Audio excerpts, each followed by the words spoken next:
राजस्थान के टोंक जिले की देवली उनियारा में एसडीएम अमित चौधरी को थप्पड़ मारने वाले निर्दलीय उम्मीदवार नरेश मीणा को पुलिस ने गुरुवार को उनके गांव में जाकर अरेस्ट कर लिया। गिरफ्तारी के बाद नरेश मीणा को पीपलू पुलिस थाने में रखा गया।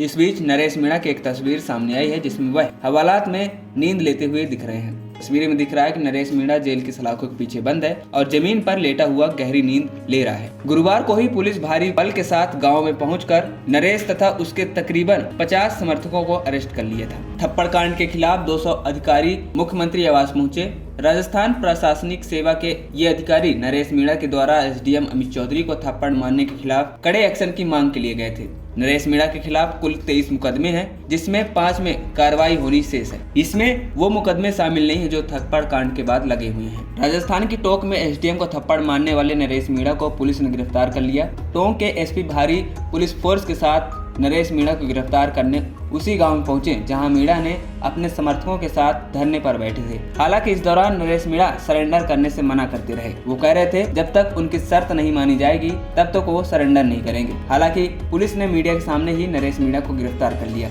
नरेश मीणा ने एसडीएम पर आरोप लगाते हुए कहा कि गाँव के लोग वोटिंग का बहिष्कार कर रहे थे, लेकिन एसडीएम बीजेपी कैंडिडेट को जिताने के लिए वहां फर्जी वोटिंग करा रहे थे। इतना ही नहीं, एसडीएम ने आंगनवाड़ी कार्यकर्ता, उसके पति और एक टीचर को धमकाया भी कि अगर वो वोट नहीं डाला तो उसकी सरकारी नौकरी चली जाएगी। वहीं नरेश मीणा आगे कहा कि एसडीएम को थप्पड़ मारने के बाद मैंने मांग की है कि कलेक्टर यहां आए, लेकिन कलेक्टर नहीं आए। वो हाथों में मेहंदी लगाकर बैठी थी। इसी मांग को लेकर मैं धरने पर बैठ गया, लेकिन मेरे लिए खाना और गद्दा आ रहे थे। उन्हें भी पुलिस ने नहीं आने दिया और मेरे फिर समर्थकों पर लाठीचार्ज कर दिया। मुझ पर मिर्ची बम से हमला किया गया, जिससे मैं बेहोश हो गया और फिर मेरे साथी मुझे लेकर 5 किलोमीटर दूर किसी घर में छिपा दिया। मैंने कहा कि एसपी यहाँ आए और मेरी गिरफ्तारी करे, लेकिन एसडीएम के खिलाफ कार्रवाई की जाए। खबरी चौखट की रिपोर्ट।